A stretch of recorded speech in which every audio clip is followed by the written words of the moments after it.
తమ సమస్యల సాధన కోసం నల్గొండ జిల్లాలో రిటైర్డ్ ఉద్యోగులు కదం తొక్కారు. రిటైర్డ్ ఎంప్లాయీస్ వెల్ఫేర్ అసోసియేషన్ ఆధ్వర్యంలో మంత్రి కోమటిరెడ్డి కార్యాలయాన్ని ముట్టడించారు. దాచుకున్న మా సొమ్మును మాకు ఇవ్వాలని కార్యాలయం ఎదుట నినాదాలు చేశారు. రిటైర్మెంట్ బెనిఫిట్స్ ఇవ్వకుండా ప్రభుత్వం విశ్రాంత ఉద్యోగుల్ని వేధిస్తుందన్నారు. 22 నెలలుగా అధికారుల చుట్టూ కార్యాలయాల చుట్టూ తిరుగుతూ మనోవేదనకు గురవుతున్నామని ఆవేదన వ్యక్తం చేశారు. 30 ఏళ్ల పాటు ప్రభుత్వానికి సేవ చేస్తే రిటైర్మెంట్ బెనిఫిట్స్ ఇవ్వకుండా చివరికి మాకిచ్చే గౌరవం ఇదేనా అంటూ వాపోతున్నారు.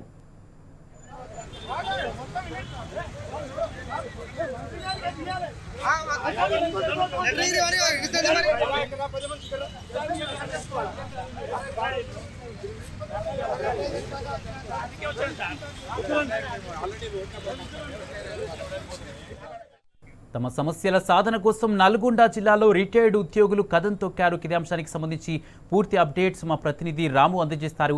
రాము, నల్గొండ మంత్రి కోమటిరెడ్డి క్యాంపు కార్యాలయాన్ని ముట్టడించినట్టుగా తెలుస్తుంది. రిటైర్డ్ ఎంప్లాయీస్, దీనికి సంబంధించి రిటైర్డ్ ఎంప్లాయీస్ వాళ్ళ డిమాండ్స్ ఏంటి, ఏమంటున్నారు, పూర్తి అప్డేట్స్ ఏంటి?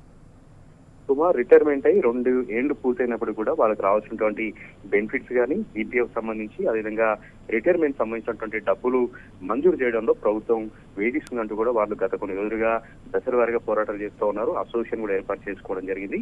ఈ నేపథ్యంలోనే మంత్రి కోమటిరెడ్డి వెంకరెడ్డికి వినతిపత్రం ఇచ్చే క్రమంలో అక్కడ ఉన్నటువంటి క్యాంప్ కార్యాలయం కూడా ముట్టడించడం జరిగింది. ఖచ్చితంగా తమకు రావాల్సినటువంటి రిటైర్మెంట్ బెనిఫిట్స్ అందజేయాలి.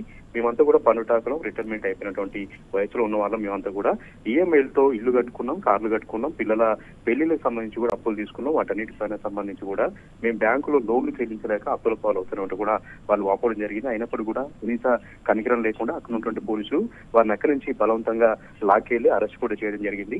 మంత్రి కోమటిరెడ్డి వెంకరెడ్డి మాత్రం కనీసం వారి సమస్యలు వినే ప్రయత్నం కానీ వాళ్ళు ఎందుకు ధర్నా చేస్తూ ఉన్నారు, ఎందుకు ముట్టడించారన్నటువంటి సమాచారాన్ని కూడా తెలుసుకోకుండా పోలీసుల పహార నడమ అక్కడి నుంచి వెళ్ళిపోవడం జరిగింది.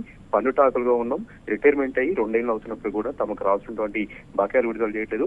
తమ సొమ్మే నెల పీఎఫ్ రూపంలో మేము ప్రభుత్వం వద్ద దాచుకున్నాం, తమకు రావాల్సినటువంటి డబ్బులు ఇవ్వట్లేదు, తమ దాచుకున్నటువంటి సొమ్మునే తమకు ఇవ్వకుండా ఇబ్బంది పెడుతున్నట్టు కూడా వాళ్ళు వాపోతూ ఉన్నారు.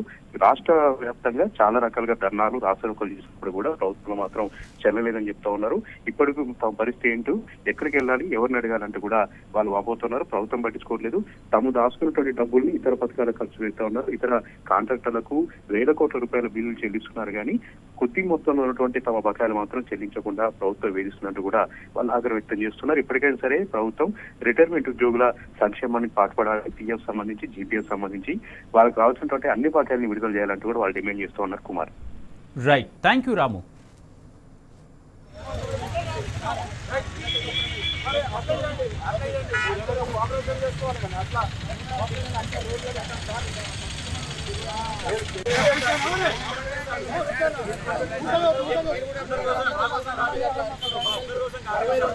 కోసం